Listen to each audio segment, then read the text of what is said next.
ఇకపోతే దగ్గుపాటి వెంకటేశ్వరరావు గారు మా తోడలుడు.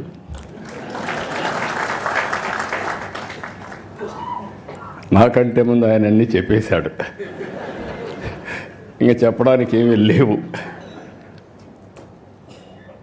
ఎప్పుడు కూడా మా ఫ్యామిలీలో ఒక విశిష్టమైన వ్యక్తి. డెప్త్కి వెళ్తారు, అనలిటికల్గా ఆలోచిస్తూ ఉంటాడు. ఏది కూడా నేను చూస్తూ వస్తున్నాను, ఇద్దరం కూడా ఒక స్ఫూర్తినిచ్చినటువంటి ఎన్టీ రామారావు గారి దగ్గర నేర్చుకున్నాం. తెల్లవారితో నిద్ర లేస్తే ఆయన దగ్గరికి వెళ్ళేవాళ్ళం, ఆయన అప్పచెప్పిన బాధ్యతలు చేశాం. అవన్నీ తలుచుకున్నప్పుడు నేను అనుకున్నాను, వెంకటేశ్వరరావు గారి ఇంటి పుస్తకాలు రాయడం ఏంటని. కలిసి ఉన్నాం 40 ఏళ్ళు, ఫ్యామిలీ మెంబర్స్. కానీ ఆయనలో ఇంత డెప్త్ ఉంది,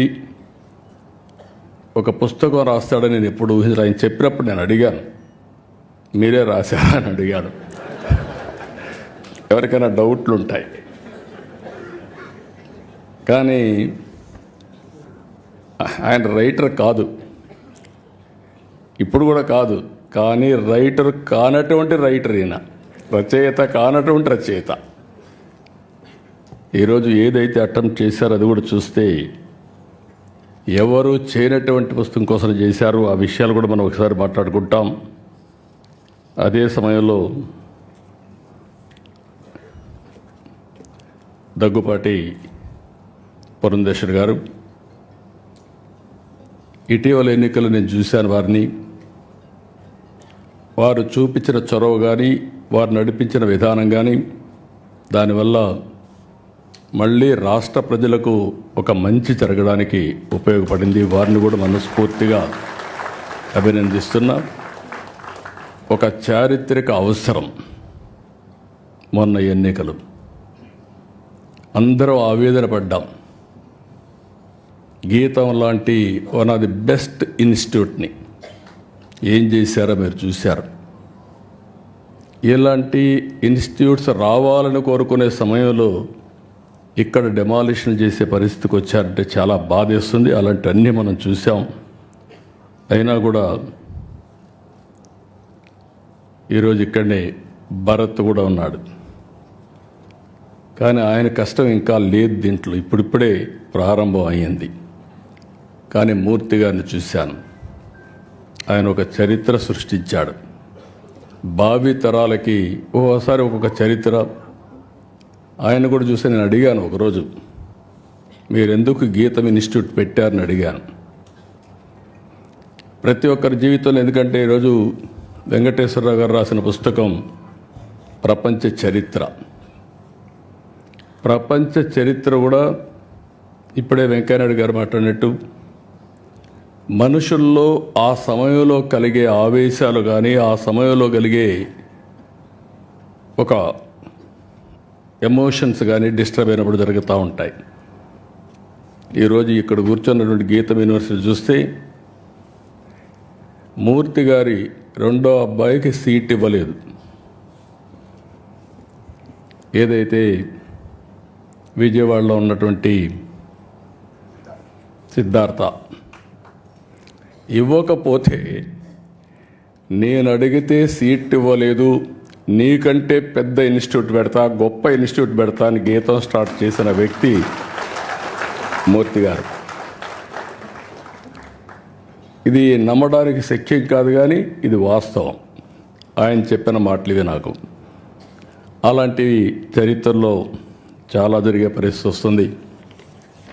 అందుకని భారత్ పైన కూడా చాలా బాధ్యత ఉంది, నాకు ఒక నమ్మకం కూడా ఉంది. మూర్తి గారి స్ఫూర్తి ఉంది, ఈ ఇన్స్టిట్యూట్ని బ్రహ్మాండంగా చేస్తారని చెప్పి ఆశిస్తున్నాం. వెంకటేశ్వరరావు గారు, ఆయన జీవితమే ఒకసారి కానీ చేసుకుంటే, ఆయన చెప్పినట్టు ఆయన ఒక డాక్టర్గా చేసిన తర్వాత ఆయన చేయాల్సింది ప్రాక్టీస్ చేయాల. ప్రాక్టీస్ చేయాల.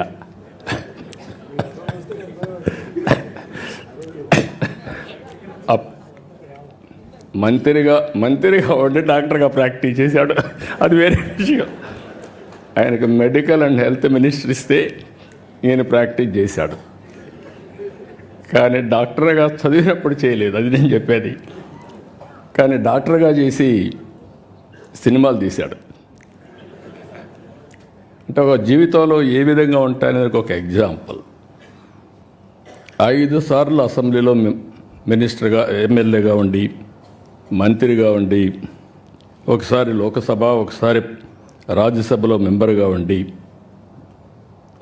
ఇలాంటి ఆలోచనలు చేసేవాళ్ళం ఇప్పుడే వెంకయ్యనాయుడు గారు చెప్పినట్టు తిరగాలని ఆలోచిస్తాం తప్ప మళ్ళీ పుస్తకాలు చదవాలని ఆలోచించాం. తిరగడానికే సరిపోతుంది, అది ఒక వ్యసనంగా తయారవుతుంది. ఇప్పుడు వెంకయ్యనాయుడు గారు ఉండలేరు, ఆయన అంటున్నాడు నేను రిటైర్ అయినాన్ని, కానీ రిటైర్ కాలా. మనిషి రిటైర్ అయ్యాడు కానీ మైండ్ మాత్రం శాశ్వతంగా రిటైర్ కాదు. ప్రజాహితం కోసం నిరంతరం ఆలోచిస్తూనే ఉంటుంది, సమాజం కోసం పనిచేసే పరిస్థితికి వస్తారు. అదే సమయంలో వెంకటేశ్వరరావు గారిని చూసినప్పుడు మనిషి ఇంత మునిపే భరత్ చెప్పాడు. ఒక మాటలో చెప్పాలంటే మా ఫ్యామిలీలో మోస్ట్ రిలాక్స్డ్గా, జోవియల్గా ఉండే వ్యక్తి వెంకటేశ్వరరావు గారు. చాలా ఈజీగా ఎన్ని కష్టాలున్నా ఏమున్నా మనిషి కనపడినప్పుడు హ్యాపీగా ఇది చేసేవారు. ఇటీవల ఒకసారి కలిసినప్పుడు నాకు కొన్ని అనుమానాలు వచ్చాయి. యాక్టివ్ లైఫ్లో ఉన్నారు, all of A sudden retired life మారుగా హ్యాపీగా ఉన్నారు, ఎట్లా స్పెండ్ చేస్తున్నారు మీ టైము అని అడిగాను. ఎందుకంటే ఇప్పుడు నాకు కూడా ఆ పరిస్థితి వస్తే ఇప్పటి నుంచే ప్రిపేర్ కావాలి కాబట్టి. ఆయన ఒకటే చెప్పాడు, చాలా హ్యాపీగా ఉన్నాం, నిద్రలేస్తే బ్యాడ్మింటన్ ఆడుకుంటా, వచ్చిన తర్వాత మనవరాళ్ళు మనవాళ్ళతో ఆడుకుంటా, అక్కడి నుంచి కసపు గాసిప్ ఎవరిన ఫ్రెండ్స్ వస్తే చేసుకుంటూ ఉంటాం. మళ్ళా ప్యాక్ ఆటకు పోతాడు,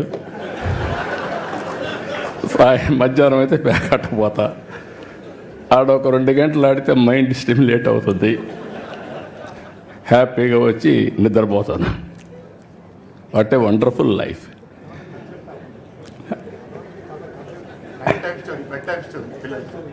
పిల్లలకి అది కూడా చెప్పాడు, నేను మర్చిపోయాను. పిల్లలకి రాత్రిలో ఒక స్టోరీ చెప్పి ఏం హ్యాపీగా నిద్రపోతాడు. అదే మరి ఫ్రెండ్స్తో కలిసి విదేశాల్లో తిరగడం ప్రారంభించాడు. పోయినప్పుడు అక్కడ కూడా ఈ అధ్యయనం చేయడం ఇవన్నీ చేశారు. కానీ ఇన్ని పనులుండి ఇప్పటికి మీరు ఒకసారి చూస్తే ఒక 5 పుస్తకాలు రాశాడు ఆయన.